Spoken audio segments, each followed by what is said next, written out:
أعوذ بالله من الشيطان الرجيم. بسم الله الرحمن الرحيم. يا أيها الذين آمنوا استعينوا بالصبر والصلاة إن الله مع الصابرين ولا تقولوا لمن يقتل في سبيل الله أموات بل أحياء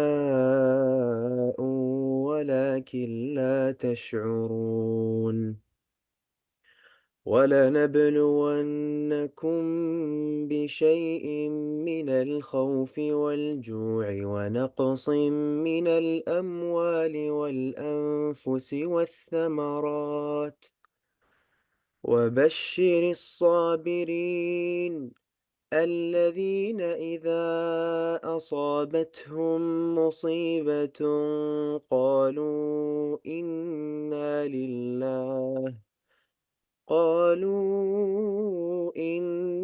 لله وإنا إليه راجعون أولئك عليهم صلوات من ربهم ورحمة وأولئك هم المهتدون. صدق الله العظيم. O believers, seek comfort and patience in prayer. Allah is truly with those who are patient. And never say that those martyred in the cause of Allah are dead. In fact, they are alive, but you don't perceive it.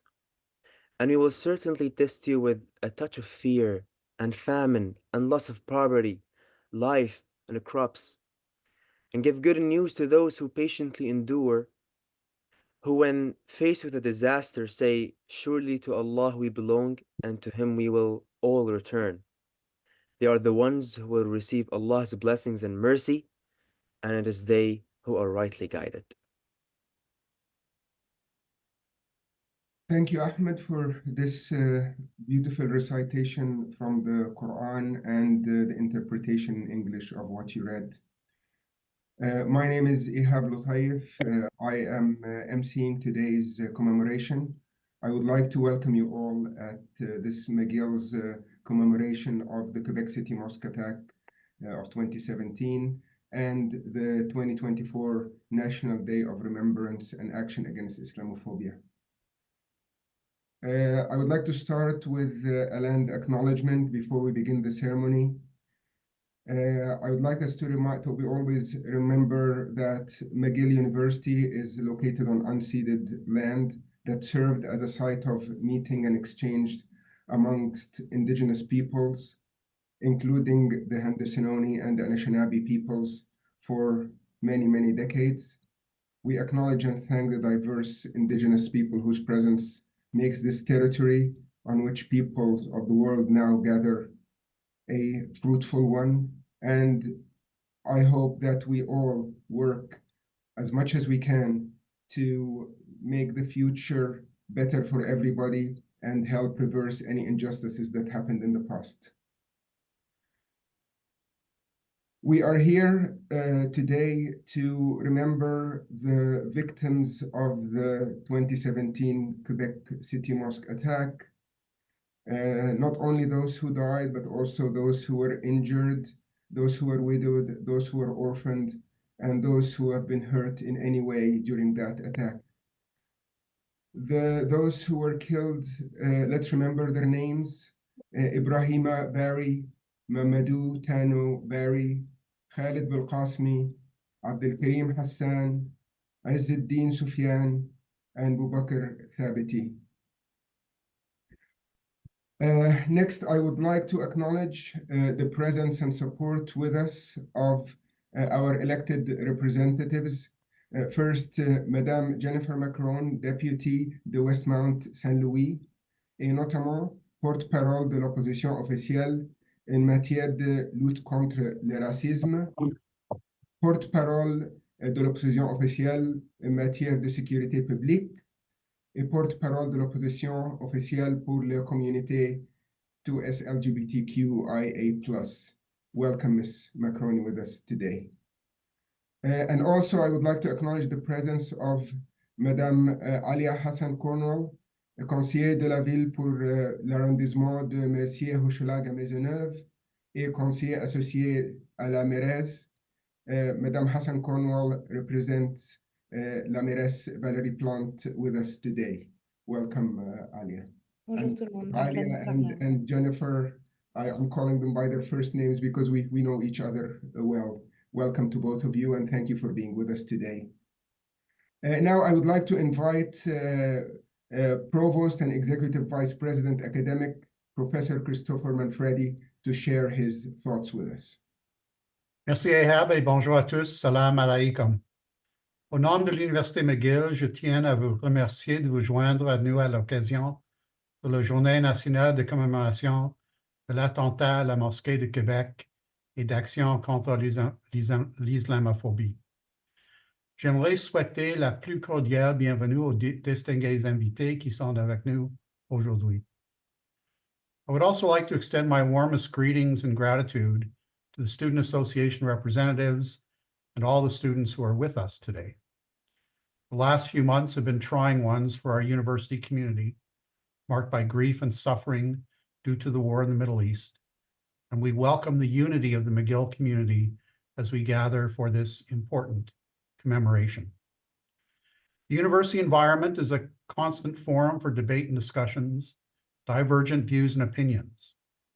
But today, as a community, we come together guided by shared ideals of human dignity, the sacredness of life, and the repudiation of all forms of violence, oppression, and discrimination on our campuses, in our communities, and beyond.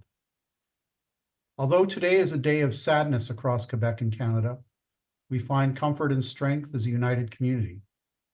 For this reason, I appreciate our gathering to remember those lost and show our solidarity with their loved ones and with the entire Canadian Muslim community.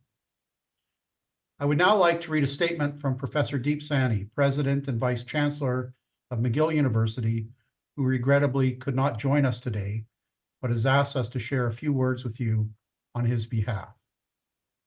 And so these are the words of President Sani. Aujourd'hui, la communauté McGilloise se réunit pour observer la Journée nationale de commémoration de l'attentat à la mosquée de Québec et d'action contre l'islamophobie. Today, we honor the 6 men who lost their lives and the 19 others who were injured in a targeted attack at the Centre culturel islamique de Québec in Sainte-Foy. And while January 29th is a somber day for all Canadians, it is also one that prompts reflection on the perils of complacency in the face of Islamophobia, bigotry, and discrimination.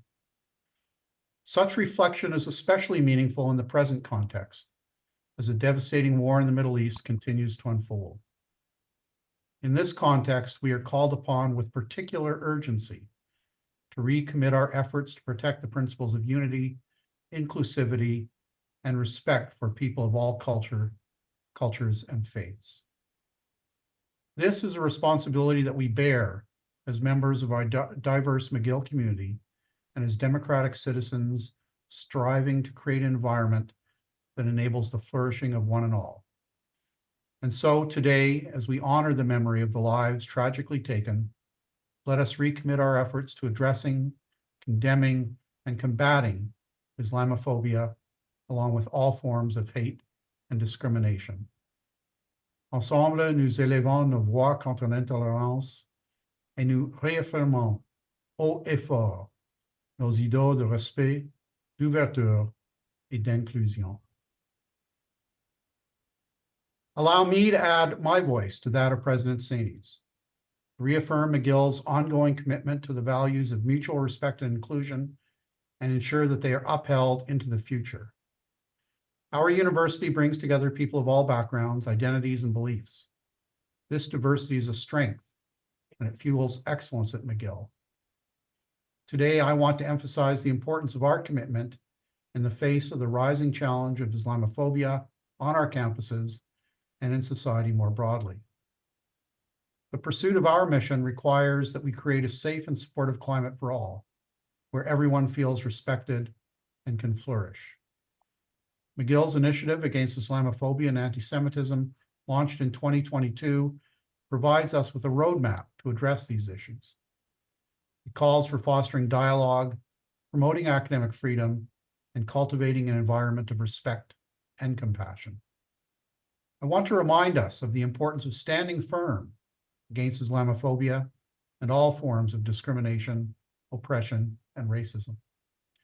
As provost of this university, I want to assure you of my absolute commitment to these ideals and assure you that we will continue to pursue them relentlessly.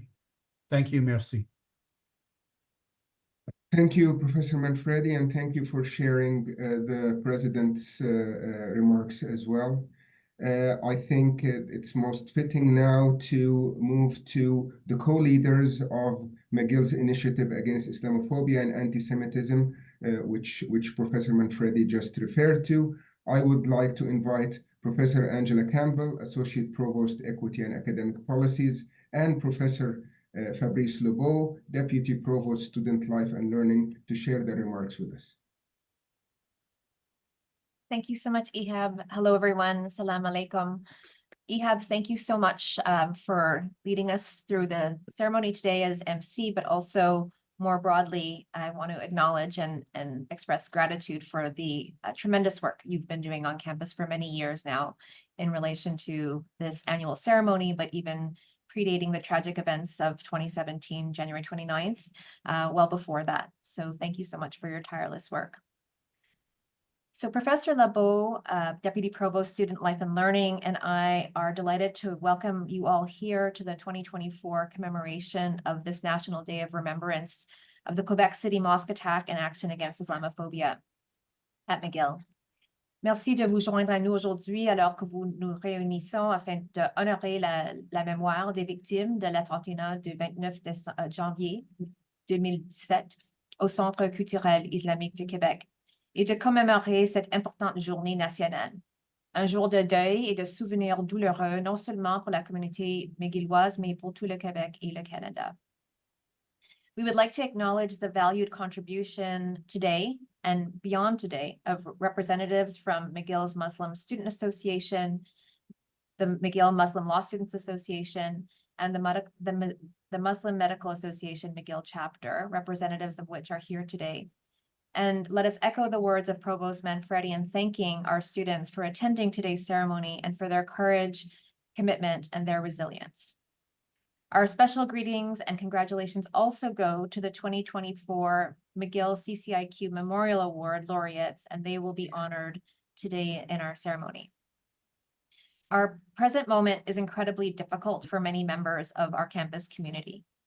Added to the grief and the painful memory of the horrific attack in Quebec City in 2017 are the constant anxiety and fear caused by the devastating war in the Middle East, which has claimed thousands of lives and led to a humanitarian crisis in Gaza. And it is also cause for worrying in relation to the rise of Islamophobia within our communities.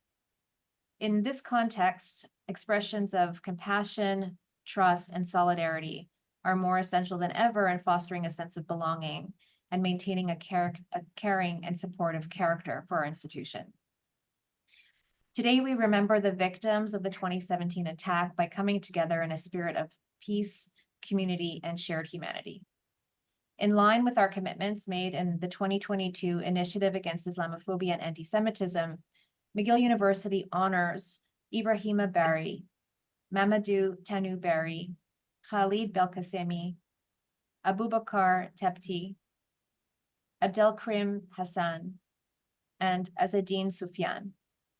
We also honor their loved ones who survived them and all those who continue to live with the trauma that this tragedy has caused. Today's ceremony is also an occasion for us to reaffirm loud and clear our steadfast commitment to resist and transcend the forces that strive to incite hate and division based on identity or ideology, and in particular Islamophobia.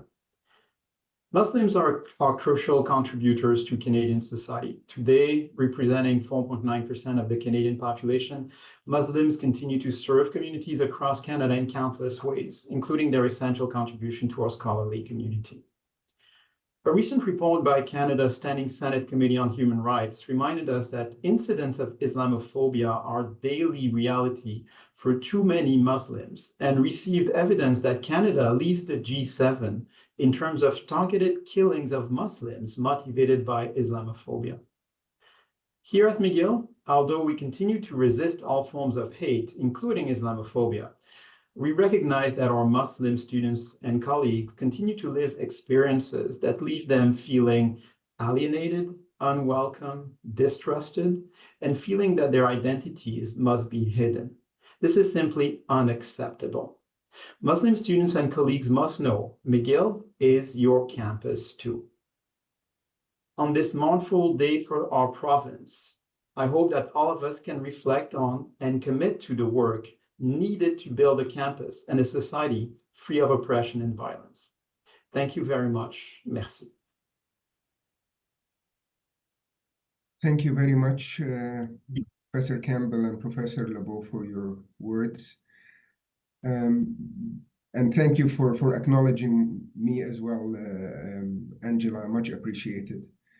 Before we move to our next speaker, I would like to introduce to you a campaign that's been going on for a number of years now, led by the National Council of Canadian Muslims, the Green Square campaign. As it is described by the National Council of Canadian Muslims, the Green Square campaign takes place in the week leading up to January 29th every year to remember the victims and survivors of Quebec City Mosque attack. The Green Square represents the green carpets of the Quebec City Mosque, where the victims last stood to pray. It symbolizes the fact that the deceased are, God willing, in the green garden, in a better place since they left us that night. Wear the Green Square in solidarity with the victims and survivors, and with Ayman Dirbali, who has been left paralyzed for life, and every single person left suffering by the consequence of that hateful, despicable act of violence. Next, I would like to invite the representative co-founder of Muslim Awareness Week, Salam al-Musawi, to share with us his thoughts. Muslim Awareness Week is a yearly week of solidarity and exchange, where people of all ages, backgrounds, and beliefs are invited to learn about the achievements, contributions, aspirations, and concerns of Quebecers of the Muslim faith. Through dialogue, bridge building, willingness to navigate the challenges of our pluralistic society, with an open heart, Muslim Awareness Week seeks to foster greater inclusion and equity here in Quebec, as well as beyond its borders. Please welcome with me Salam al-Musawi, co-founder of Muslim Awareness Week, to share his thoughts. Thank you, Ihab. For the record, Ihab is a co-founder of Muslim Awareness Week too. Thank you all, and hello everyone. Thanks for this opportunity to talk to you about Muslim Awareness Week and the National Day of Remembrance of the Quebec City Mosque attack and action against Islamophobia. Muslim Awareness Week is now in its 6th edition. It was founded after the tragic events that took place at the Centre Culturel Islamique de Quebec as a result of ignorance on January 29, 2017, when 6 men were killed and 19 others were injured, 5 seriously, including my friend, brother Ayman Dirbali, who was left permanently paralyzed. 6 widows with 18 orphans were left to mourn. In light of this tragedy, a group of activists sat together to brainstorm about our options to face and defeat ignorance and its unbearable results.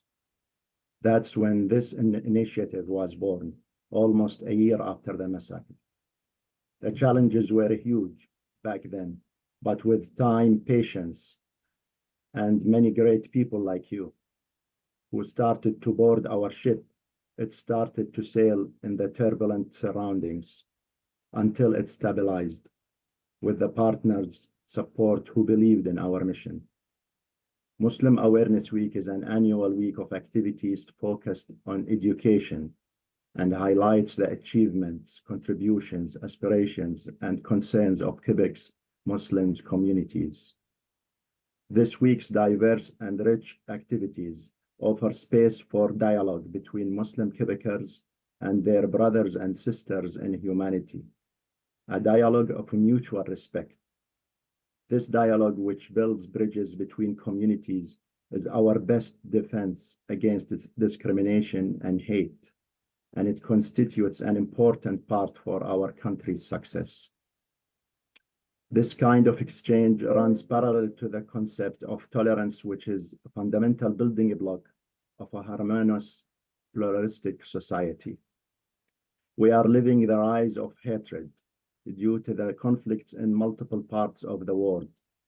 Therefore, it is more necessary than ever that this exchange should include concrete actions or steps to confront all acts of injustices against innocent people, no matter who is committing them. Although it's a condensed week of activities, the idea is to give all a boost to continue the noble journey of seeking justice, equity, inclusion, and most importantly, peace throughout the year.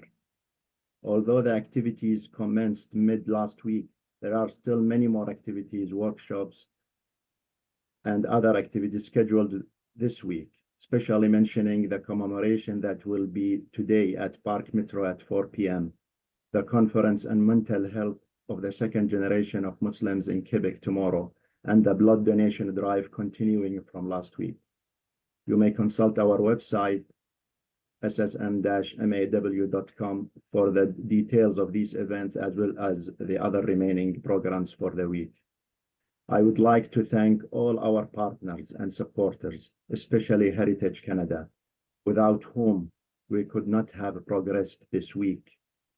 Dear Ibrahim Abari, Mamadou Tanubari, Khalid Belqasimi, Abu Bakr Thabti, Abdul Karim Hassan, and Azzuddin Sufyan, may your souls rest in peace.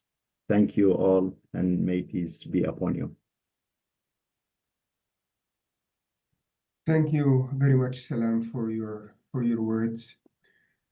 I would like now to invite us all to hear from the leadership of the Muslim student clubs on campus. We will start with the Muslim Student Association, the MSA of McGill University. Vice President External Tahsin Kabir will share his thoughts with us. Tahsin. Can you hear me? Yes. Thank you. Assalamu alaikum, everyone. Peace be upon all of you. Thank you very much for being here today. Today, we gather here to mourn the tragic loss of 6 lives at Quebec City in the CCIQ Mosque as they headed to their normal day-to-day prayers, not knowing that this would be the last time that they ever go to a mosque. Today, we remember Ibrahim Abari, Abdul Karim Hassan, Khalid Belqasimi, Mamadou Tanubari, Abu Bakr Thabti, Azzuddin Sufyan. We pray that Allah grants them Jannah, heaven, and we remember the families that they left behind. We pray that Allah makes this life easy for them. Unfortunately, it is not the only instance of such unfolding of violence against Muslims in Canada. In 2021, a family enjoying their regular afternoon walks in the suburbs of London, Ontario, were victims to another instance of heinous hate-motivated crime that claims the lives of 4 out of 5 members of that family. And there is more.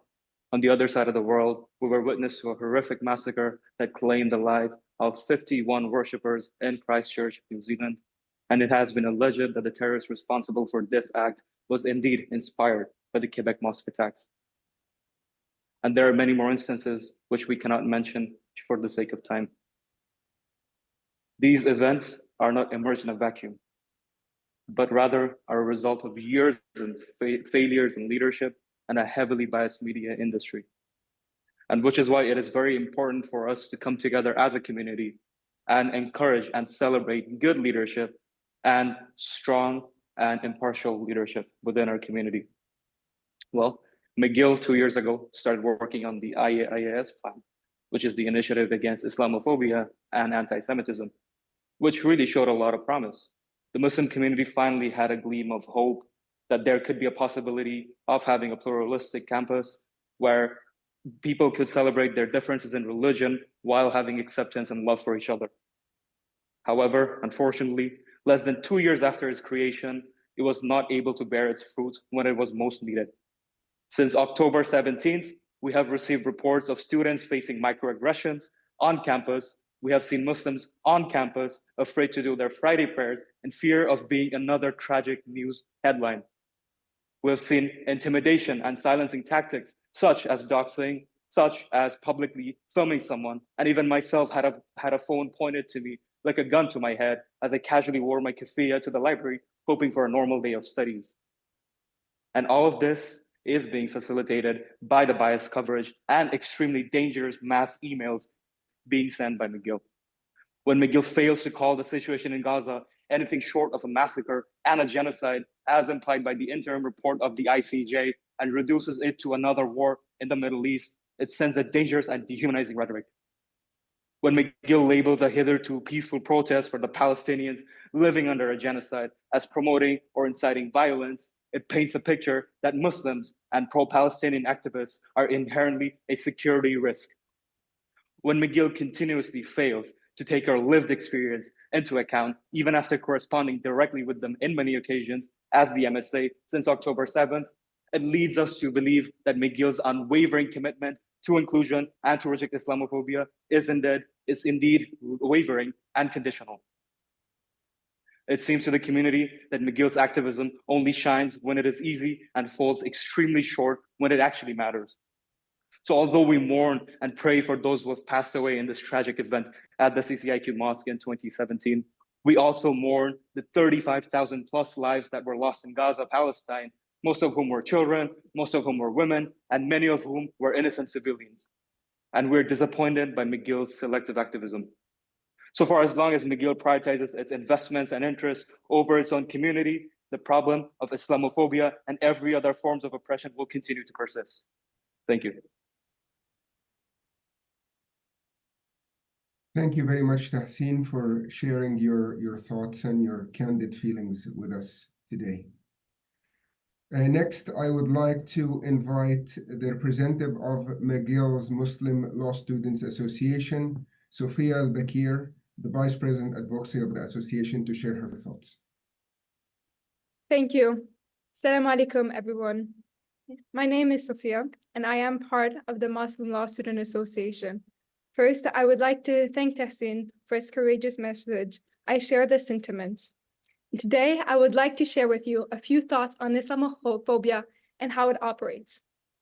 So, I was born and raised here in Quebec. Je parle québécois aussi bien que le monde qui sont descendants des filles du roi. But I am also Muslim, and it is one of the biggest vectors of my identity. For many of us, our deen, our religion, means more than words can express. And yet, growing up, those two identities often felt at odds. Maybe because my teacher told me I couldn't say to my pen pal living in France that I was Muslim by fear of receiving a hateful response. Maybe because my mom, who wears a hijab, was cursed at while stuck in traffic. Maybe because my friend, who fits the profile of the typical Muslim, got punched in the Atwater Metro. These are not isolated incidents. On January 29th, 7 years ago, I realized something. You can be here your whole life, or a significant amount of it, and people will still not accept you or your religion. They will fear you because they do not understand it. And that is the result of decades of single-sided narrative that portrays us as unwanted strangers in their lands. We learn in law school the far-reaching impacts that laws have. It doesn't just dictate norms, it sways perceptions. And 2 days before the shooting, not coincidentally, Donald Trump issued an executive order the Muslim ban. It didn't just regulate immigration policies, it validated someone's feelings of hate and animosity all the way to Quebec City, resulting in 6 deaths, many other injuries, and 19 orphans. It is not an isolated incident. While the metaphor of the vicious circle may feel overused, I can think of no better analogy to describe how Islamophobia operates.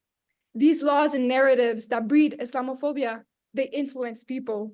These people, in turn, pass more laws or through their actions or words contribute to this Islamophobic narrative. And the cycle continues on until everyone is infected by it. So no, do not tell me that any of these events are isolated incidents, because they are part of a much greater chain, a chain that stretches out through continents, including Palestine. Indeed, as our brothers and sisters are killed off through state-sanctioned violence, NCCM, the National Council for Canadian Muslims, has reported thousands of kilometers away, right here in Canada, an over 1,300 increase in calls in relation to Islamophobia and anti-Arabic acts. These atrocities have persisted until now because silence is deafening and indifference is a fiercer weapon than a 9mm Glock or white phosphorus. So, my fellow students, my peers, civilians, I invite you to try an experiment this week, and may you continue it throughout your life. Start a conversation about Islamophobia to your friends, to your neighbors, to your families. Reflect on how we are complicit to the system that rejects certain people based on religion and belief. Do not shy away from these difficult conversations and be comfortable in uncomfortability. Then take action upon that, whether it is by signing a petition, writing to your MPs or your deans, whether it is reporting an act of Islamophobia that happened to you or that you have witnessed to the National Council for Canadian Muslims. Do not let it get normalized. Do not let it get business as usual. If institutions within McGill and across the earth are difficult vectors of change, therefore diminishing the trust we can put in them, please put it in yourself and in your peers. Break that silence to break the chain so that eventually one day we can all feel accepted in this society we collectively live in. Thank you. May peace be upon you.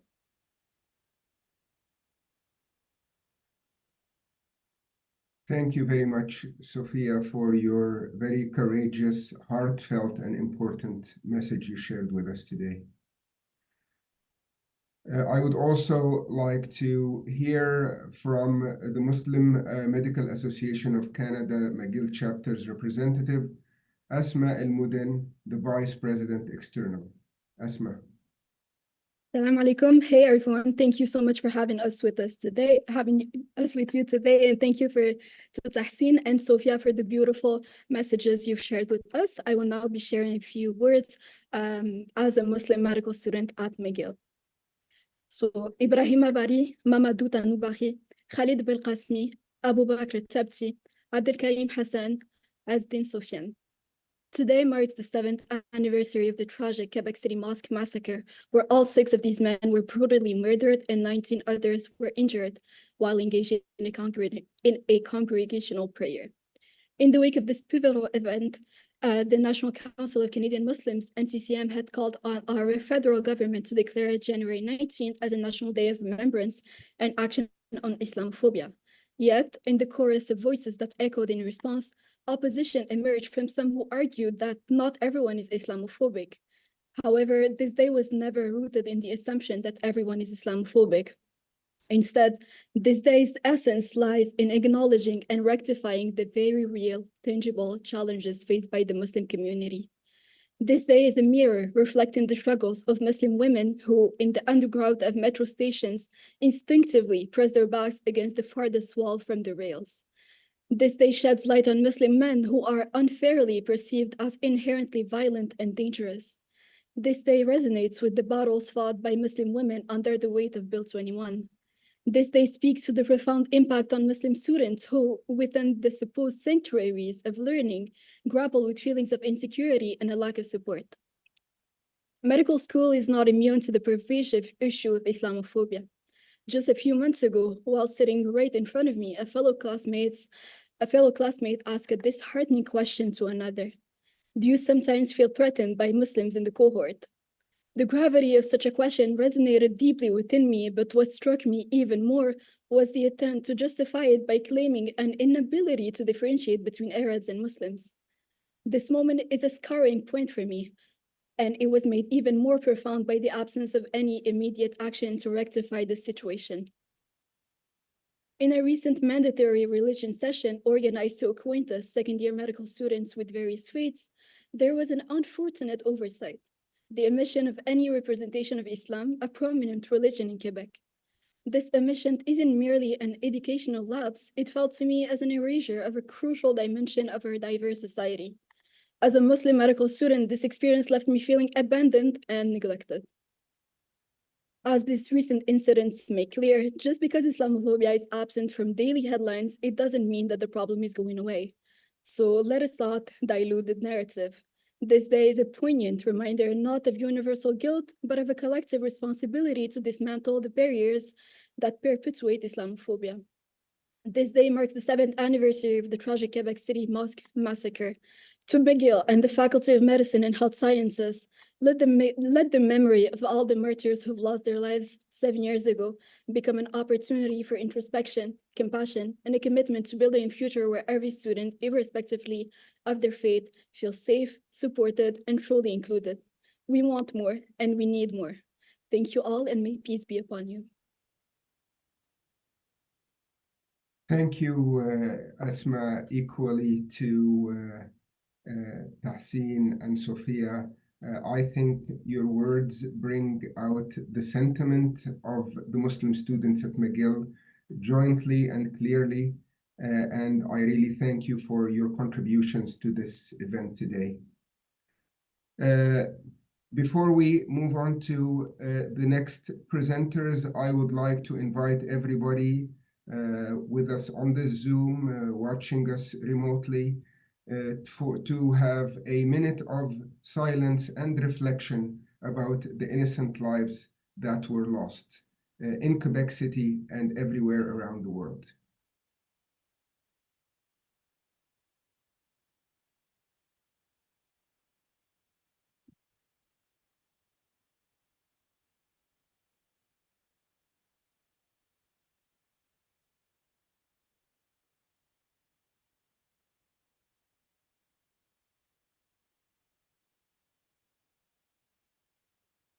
Thank you. Next, we would like to invite and welcome the recipients of the Centre Culturel Islamique de Québec Memorial Award that was set by McGill and funded through contributions from the McGill community and the McGill Muslim Alumni Society many years back now, and the award this year, for the first time, was awarded to 2 students jointly. The CCIQ Memorial Award is awarded to a student or students who show commitment to fostering the inclusion of Muslims within the larger Quebec and Canadian societies. It was established in 2018 in the memory of the 6 men murdered on that night and the 19 others injured in that tragic event. The 2 students who will share their thoughts with us and the awardees of this year's award are Mashal Utokar. She's a student in the Faculty of Agriculture and Environmental Sciences, and she is the founder of the McDonald Campus Muslim Student Association. We start with Mashal. All right, Bismillahirrahmanirrahim. Salam and peace. I'd like to start with expressing my gratitude to the selection committee, the McGill Muslim Alumni Society, and all who've made this award possible. It's been a long journey in me becoming confident in my Muslim identity, and I wouldn't have been here without the support of my family, friends, and community. I'd like to especially thank my mentor, Nargis Naqvi, for helping me see my potential, my friend Sabah Sharif, who never fails to inspire me, and my brother Arash for being my rock. Winning this award is one thing, but being recognized alongside such an amazing individual as Arij makes it even more of an honor and even more special. So thank you, Arij, for all that you do. As we know, the tragedy that took place on January 29th, 2017 did not happen in a vacuum. I've experienced Islamophobia by having to hide who I am and by filtering from my voice, my passions and perspectives to pander to a norm that shades my recognition. And I used to think that that's my place to be. To not show up as my authentic self and subdue the vibrancy of our mosaic out of fear that my true colors, my Islam, would be too stark for them, and this contrast would be misunderstood. But then as I delved deeper into our collective communities and society, I realized just what a great disservice that would be. To deprive people of the chance to experience new perspectives on life and through it see the strength we hold collectively, which can only manifest through understanding. And to cultivate understanding, we need to give space and be committed to meaningful inclusion, like actually creating accessible prayer spaces for students on campus. And to dispel fear, we must all embrace discomfort and actively work against a narrative that sets us at odds. Especially now with what's happening in Gaza, Palestine. It would be disingenuous for us to stand here today and not recognize in recognition of the 6 men who lost their lives and not recognize the lives that continue to be lost in Gaza. 78% of McGill students voted to divest and cut ties with companies and organizations that enabled an ongoing genocide of Palestinians. This time is a pivotal opportunity for McGill to stand by the values they claim to uphold and to demonstrate that our lives don't only matter when we are on Canadian soil. I'll leave us with a few verses from my poem for Palestine. I don't see sides, for that schism is just a loss. Let us not carry blindness that only builds remorse. Assalamu alaikum. Mashal, thank you very much again for sharing your clear thoughts and courageously expressing your feelings. I would like to now invite Arish Sufi, who is in the Faculty of Medicine and Health Sciences and the co-president of the Muslim Medical Association of Canada, the McGill chapter, to share her thoughts with us. Arish is the second co-recipient of the CCIQ award this year. Arish. Bismillah ar-Rahman ar-Rahim, in the name of the most gracious, the most merciful. I want to first thank the selection committee, the McGill Muslim Alumni Society, and everybody who has been working tirelessly over the years to make this award possible. I want to thank my friends, my family, my mentors, without whom I would not be here today. And it is an honor to share this year's award with Mashal. I had the privilege of spending most of my Ramadan nights with her at our local mosque last year, and I witnessed firsthand the depth of her love for the Muslim community and how important it is for her to celebrate it. Islamophobia has taken many shapes throughout my life. At first, it looked like hearing strangers yell at my mother to go back to her own country when I was just a child. Then it manifested as my physics lab teacher singling me out from the class to ask if I would consider removing my hijab if I spilled radioactive content on it. Later, during medical school, it took the shape of my professor and esteemed surgeon, affirming that my hijab is a symbol of oppression. Most recently, it has taken on the guise of program directors attempting to sabotage the residency matching process for medical students advocating for Palestinian human rights, many of whom happen to be Muslim.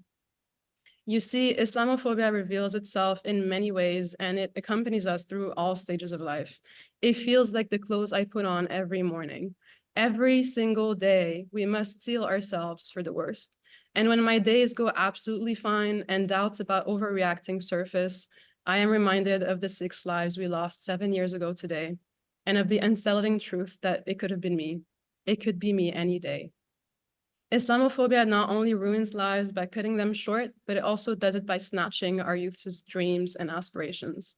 As I am approaching the end of medical school, conversations about residency and career goals dominate discussions. In one such conversation with a Muslim classmate, he expressed that although he loves Montreal, he doesn't see himself practicing medicine here because he feels like he'll never belong. Although hearing this saddened me, it did not surprise me. Not when there's discriminatory laws like Bill 21 serving as a daily reminder that religious freedom comes at the expense of our professional pursuits.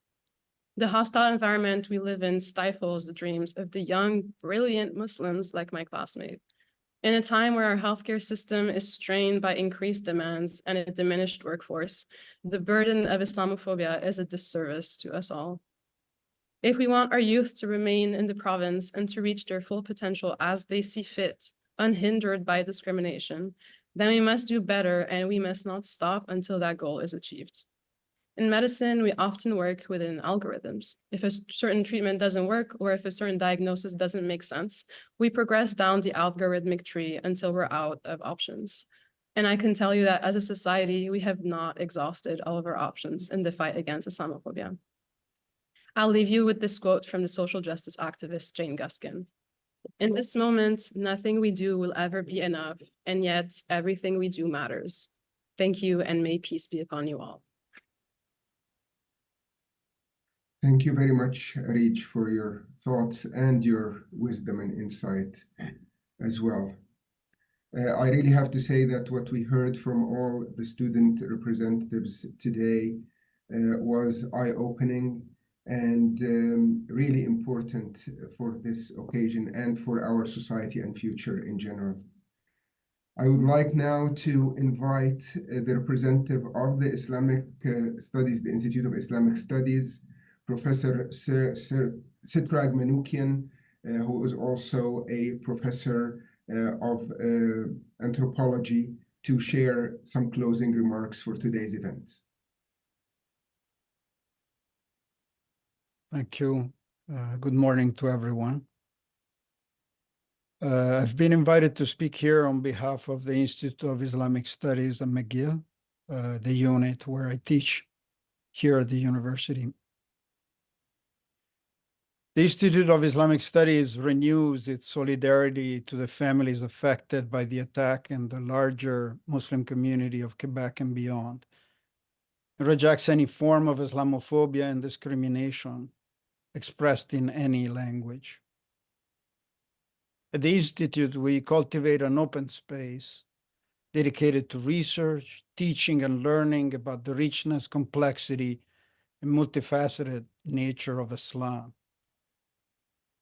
But I'm here perhaps even more today as a simple and humble teacher who in this last few years has been teaching a course titled Muslim Societies, or Isla 210, as it's usually called on campus. In this course, students coming from across the university, teaching assistants, and myself are working together to learn about how Muslims live their everyday lives around the world, from Cairo to China, from Odessa to San Francisco.